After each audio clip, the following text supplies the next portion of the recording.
Kosovon leimalla on ilmeisesti närästystä aiheuttava vaikutus rajavartioihin, ainakin käytöksestä päätellä.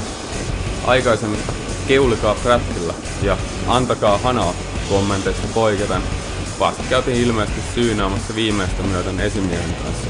Eivätkä takana olleet autoilijat tainneet pitää 10 minuutin ylimääräistä viivytyksestä helteessä. Myös ajokulttuuri tuntui muuttuvan radikaalisti rajan tällä puolella.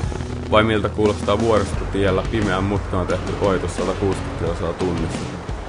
Stressaava alku. Onneksi maisemat jatkuivat upeina ja matkan ehdottomasti paras hampurilaislounas siivitti fiiliksiä ylöspäin ja kohti pohjoista.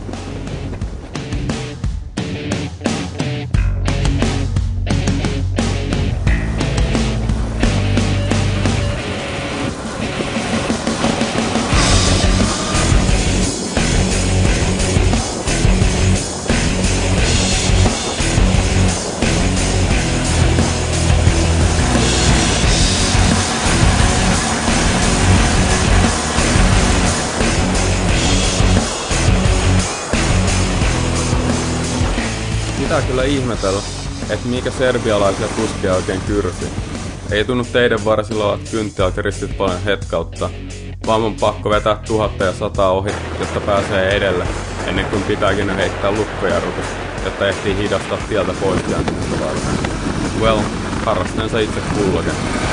Loppumatkassa tuli jo pimeää, mutta onneksi pieni ukkosmyrsty sähköisti ilmapiirin ja auttoi jatkamaan, joskin Turkki märkänä, aina Novi Sadiin, legendaariseen bileopiskelijakaupunkiin asti.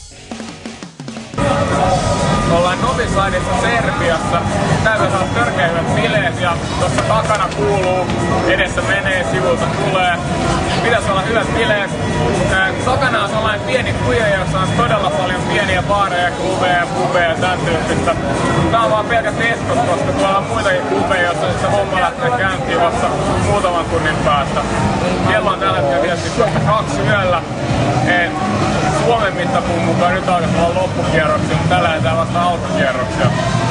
Mennään katsomaan, mitä on löytyy tarkemmin, niin tätä mukaan.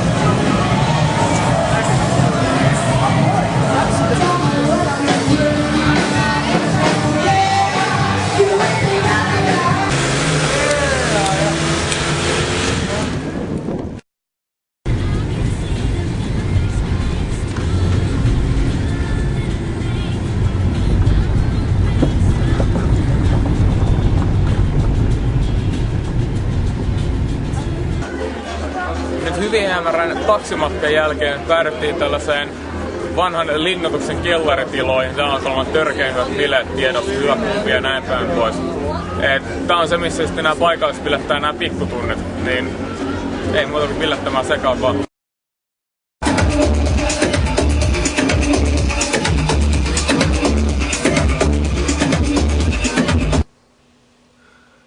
Ei voi muuta sanoa, että voi ihan vitura. Me ollaan ovien ulkopuolella meidän majapaikkaa niin tossa suunnassa, mutta että meidän ainoa kaveri on tää koira tässä maassa. Ja tässä pitäisi olla 24H vartiointi. Vartija ei tietenkään näy yhtään missään. Me yritetään hoputtaa kaikkia mahdollisia paikkoja, missä ei kuulu yhtään mitään. Kukaan ei ole sanonut, että pitäisi päästä... Hei! Ollaan nyt vihdoin viimein täällä meidän majapaikassa ja tossa kävi vähän sellainen, että meidän tää 24H-vartiointi oli nukkumassa, mutta et saatiin vihdoin viimein herätettyä se, että päästiin sisälle tänne. En mä tiedä kuinka se meidän pyöriävartio siinä nukkuessaan, mutta aika ystävällinen se kuitenkin oli, vaikka me herätettiin kesken kauneisuunien tässä pikkutunneilla. Mielenkiintoinen yö oli takana, että käytiin ensin Lonarin opastamana jossain paikassa ja kukaan taksikuski ei tunnistanut. Ne joutui soittaa eri mestoihin, päästiin yleensäkin johkuun nauttimaan alkoholia. Sen me saatiin vähän lisäohjeita, että minne mennä niin kuin välitunneille, eli pikkutunneille. Ja sieltä sitten eteenpäin niin sai Bastioniin ja siellä biletettiin ja ryypättiin paikallisten kanssa. Oltiin varmaan ainoat ulkomaalaiset siellä. Nyt tosiaan täällä nukkumassa yritetään päästä humalassa irti ja huomennakin vielä ajamaan, mutta katsotaan missä vaiheessa se onnistuu. Toivottavasti ennen kuin meidät heitetään ulos täältä. Päivä alkoi mennä raiteilleen, kun prominat oli saatu asetettua kohdilleen. Snella kyllä heristi meille sormea pahemman kerran, kun menimme kiusaamaan paikallisia poliiseja. Vähän novisadin jälkeen törmäsimme tutkaan, mutta kiitos vanhojen vehkeiden, he joutuvat tyytymään pääpudisteluun ja perään katsomiseen. Vastatkuamme miljoonaan dyähän heroin ja dyähän marijuana kysymykseen rajalla, pääsemme vihdoin takaisin Schengenin suojiin Unkariin. Ei enää rajahöpinöillä. Kaasua saimme konstaapeli Hegström kohti Balatoninjärveä. Balatoninjärven ylitys oli aika herättävää.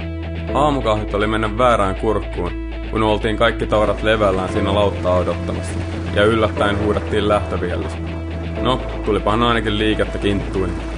Unkarissa vuoret ovat jääneet taakse, mutta sopivaa männyppölää löytyy vaikka muille jakaa, kun on lentävä lähtö kohti loppumatkan seikkailuja. Ero pariin edelliseen maahan oli huomattava, joka näkyy niin autokannassa kuin liikennekulttuurissakin. Meno oli maittavaa ja rentoa, mikäpä siinä maalaismaisemissa kruisaillessa ja lehmiä katsellessa. Joskus tuli tietysti saatua moitteita Snellalta, kun tuli käännetty jonkin pienelle tielle, joka 20 kilometrin päässä osoittautui vääräksi reitiksi. Onneksi Snella ei jaksa olla useinkaan pitkävihainen, vaan leppy yleensä viimeistään korvan takaa rahtuttaessa.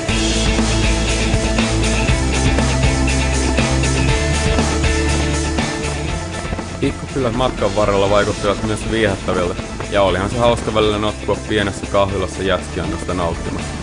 Varsinkin Snella tuntui tykkäävän täyskermaista vaihtoehdoista. Yllätys, yllätys. Eurot tuntevat taas olevan kovaa valuuttaa, vaikkei ehkä virallista sellaista.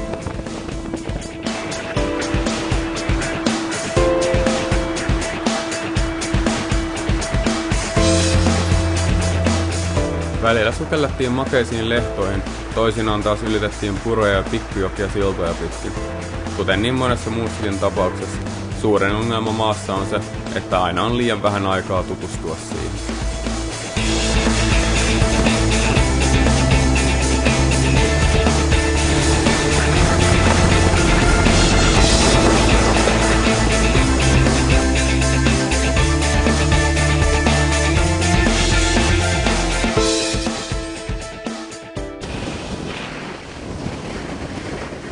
Slovakian puolella alkoi sitten tulla enemmänkin tuttuja vastaan, prätkiä siis.